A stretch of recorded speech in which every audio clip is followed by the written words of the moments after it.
ഇത്രയും നാളും നീയൊക്കെ വാക്കുകൾ കൊണ്ട് മാത്രമായിരുന്നു ഉപദ്രവിച്ചിരുന്നു. ഇപ്പൊ ജീവനെടുക്കാൻ പാകത്തിലുള്ള ചെയ്തികൾ തുടങ്ങിയല്ലേ? മനുഷ്യ, ഇവിടെ ആർക്ക് എന്ത് പറ്റിയാലും ഞാനും എന്റെ മോനും ആണോ? ശ്രദ്ധയില്ലാതെ ചെന്ന് കയറി ഷോക്ക് അടിച്ചന് ഞങ്ങൾ എന്ത് വിളിച്ചു? ഇന്നലെ വരെ ഇതിന് ഒരു കുഴപ്പമുണ്ടായിരുന്നില്ലല്ലോ, പിന്നെ ഇന്നെങ്ങനെ ഇതിന്റെ കേബിൾ മുറിഞ്ഞു? അപ്പൊ മുറിഞ്ഞതല്ല, മുറിച്ചതാ. ഓ, മനഃപൂർവം.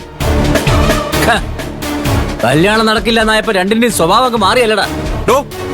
കല്യാണം നടക്കില്ലെന്ന് ആരാ പറഞ്ഞത്? ഒരാഴ്ച നീട്ടി വെച്ചു, അത്രേ ഉള്ളൂ. നീയാണോ ഇത് ചെയ്തത്? എന്ത് ചെയ്തെന്ന്? അയൺ ബോക്സിന്റെ കേബിൾ കട്ട് ചെയ്തത് നീയാണോന്ന്? പിന്നെ എനിക്കതല്ലേ പണി. ആ തുണിക്കച്ചവടക്കാരുടെ കയ്യിരിപ്പിന് കിട്ടിയതാ. അതെ, അവളുടെ അഹങ്കാരത്തിന് ദൈവം കൊടുത്തതാ.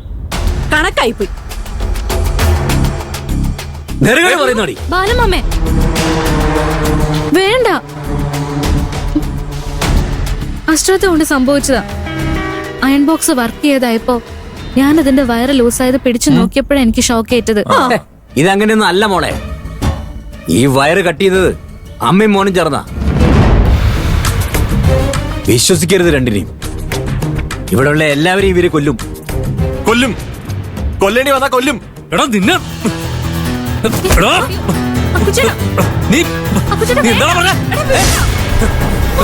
കൊല്ലുവാണോ നീ? കൊല്ലോ നീ ഉണ്ടായിട്ട് വേണ്ടണം. കൊലപാതക ശ്രമത്തിന് കേസ് കൊടുത്താലുണ്ടല്ലോ, അകത്താ രണ്ടും. എന്തിനാ അമ്മയോട് അരവിന്ദനോട് ഇങ്ങനെ ദേഷ്യപ്പെടുന്നേ? ഇവരെന്ത് ചെയ്തിട്ടാ? ചാരുവിന് ഷോക്ക് ചെയ്തത് അബദ്ധത്തിലല്ല, ചെയ്തു വെച്ചതാ രണ്ടും കൂടി. അത് ഇവര് ചെയ്തതൊന്നും അല്ല. പിന്നെ നീയാണോ? അയൺ ബോക്സ് എനിക്കും ഷോക്ക് കിട്ടി. ഓ, അത് ശരി. നിനക്ക് അങ്ങനെ സംഭവിച്ചത് ഇവരറിഞ്ഞിരുന്നോ? അറിഞ്ഞിരുന്നോന്ന്? അറിഞ്ഞിരുന്നു. ആ, എന്നിട്ട് ഇത് റിപ്പയർ ചെയ്യാൻ കൊടുക്കാതെ ഇവിടെ തന്നെ വെച്ചു.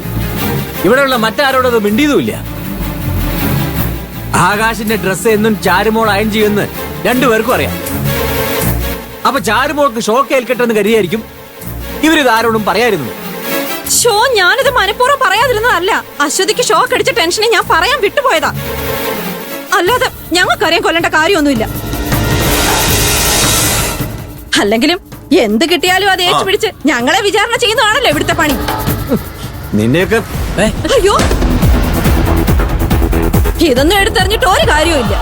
പെങ്ങടെ മോക്ക് ഷോക്ക് അടിച്ച ദേഷ്യം അയൺ ബോക്സിനോടല്ല തീർക്കേണ്ടത്. ഷോക്ക് അടിക്കുന്ന വേറെ സാധനങ്ങളും ഉണ്ട് ഈ വീട്ടില്, അതും കൂടെ എടുത്തറി. ഇയാളുടെ കൂത്തും കണ്ടു നിൽക്കാൻ നീ പാടാ.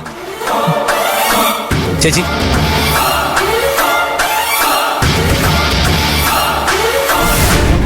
ചേച്ചിക്കെങ്കിലും പറയായിരുന്നു.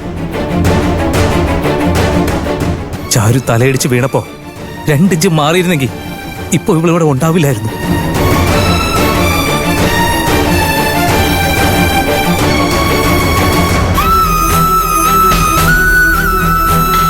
കുഞ്ഞളിയ, അച്ചിക്കുട്ടിക്ക് ഷോക്ക് അടിച്ചപ്പോ ഇവള് വല്ലാണ്ട് പേടിച്ചു പോയി.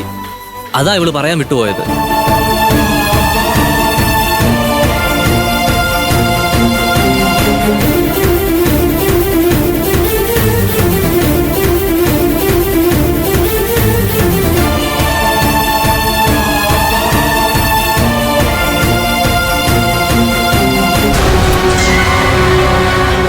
കാക്കുതി, ഇനി ഈ വീട്ടിൽ എന്ത് ചെയ്യുന്നുണ്ടെങ്കിലും ഒന്ന് ശ്രദ്ധിക്കണം. നമ്മുടെ ശത്രുക്കൾ വീടിനകത്താ.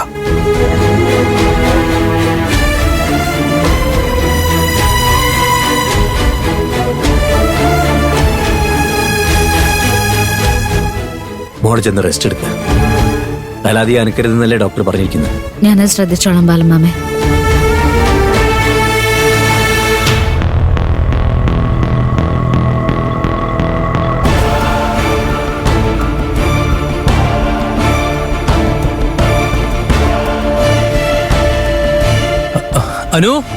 അനുമോളെ, എന്താ ഏട്ടാ? വാ, നമുക്ക് കിച്ചണിൽ കയറാം. ഇനി 2 ദിവസത്തേക്ക് ചാരുവിന്റെ പാചകം ഇല്ല. അതിനെന്താ കുഞ്ഞേട്ടാ, 2 അല്ല 2 ആഴ്ച ചാരിച്ചേച്ചി റെസ്റ്റ് എടുക്കട്ടെ. കാക്കുത്തി റൂമിലേക്ക് ചെല്ലു. വേണ്ട അപ്പുചേട്ടാ, റൂമിലിരുന്ന ബോറടിക്കും. എനിക്ക് നിങ്ങളുടെ പാചകം കാണാലോ. എന്നാ വാ ചേച്ചി. എന്നാ വാ. അപ്പൊ നമുക്ക് തുടങ്ങാം. വാ. ഓക്കെ. ചാരു ചേച്ചി വേണ്ട വേണ്ട, അങ്ങോട്ട് നിൽക്കി. ആ നീ അവിടെ നിന്നാ മതി കേട്ടാ. ചേട്ടനത് പിടിച്ചോ. ഇങ്ങ് വാ. എന്നാ.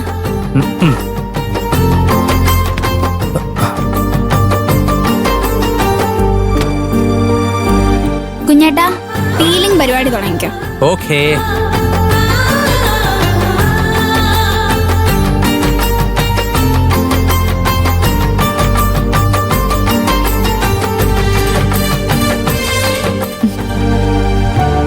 ആ കൗതി ചോദിക്കാൻ മറന്നു.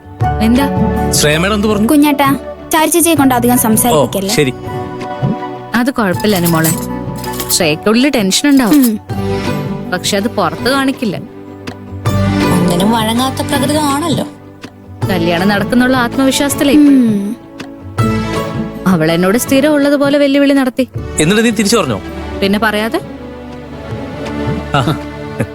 എന്താ അവിടെ വെല്ലുവിളിയും തിരിച്ചു പറച്ചിലൊക്കെ? ശ്രേയ ചാരുവിനെ കാണാൻ വന്ന കാര്യം പറയുമായിരുന്നു. ഓ, അത് അടഞ്ഞ അധ്യായല്ലേ, അതുകൊണ്ടാ ഞാനൊന്നും മിണ്ടായിരുന്നത്. ആ പിന്നെ മക്കളെ, വിഷു ഇങ്ങ് എത്തി. നമുക്ക് ഈ പ്രാവശ്യത്തെ വിഷു ഗംഭീരമായിട്ട് ആഘോഷിക്കണം. 2 അസുരജന്മങ്ങളുടെ കല്യാണ തിരക്കിൽപ്പെട്ട് വിഷു ആഘോഷിക്കാൻ പറ്റുമോ എന്നുള്ള സംശയത്തിലായിരുന്നു ഞാൻ. ഇപ്പൊ ആ തടസ്സം അങ്ങ് മാറി കിട്ടിയല്ലോ. അച്ഛാ നമുക്ക് കൊറേ പടക്കം മേടിക്കണം. പിന്നെ ഈ മുകളിൽ പോയി പൊട്ടുന്ന പടക്കമില്ലേ, അതുകൂടി മേടിക്കണം. കുഞ്ഞേട്ടാ എല്ലാം വാങ്ങാം. കഴിഞ്ഞ വിഷുവിന് കുഞ്ഞേട്ടൻ ഇവിടെ ഇല്ലായിരുന്നല്ലോ. അച്ഛൻ അതുകൊണ്ട് പടക്കം ഒന്നും മേടിച്ചു തന്നില്ല. ആ, നമുക്ക് ഈ പ്രാവശ്യം പൊട്ടിക്കാം. മാലപ്പടക്കം, ഓലപ്പടക്കം എന്ന് വേണ്ട, പൊട്ടുന്നതെന്ത് പോരെ. ഒഴിവുള്ള നേരം നോക്കി എല്ലാവർക്കും ഉള്ള ഡ്രസ്സൊക്കെ എടുക്കാൻ പോണം. അച്ഛൻ പറഞ്ഞാ മതി, എപ്പാന്ന് വെച്ചപ്പോ. ചാരുമോളുടെ റെസ്റ്റൊക്കെ ഒന്ന് തീരട്ടെ. ഞാൻ നാളെ കൊണ്ട് ഓക്കെ ആവും ബാലമാമേ. ധൃതിയൊന്നും വേണ്ട, 3-4 ദിവസം സമയമുണ്ടല്ലോ. ആ എന്താന്ന് സ്പെഷ്യല്? ചിക്കൻ കറിയാ. ആ എന്നാ നടക്കട്ടെ. ശരി അച്ഛാ.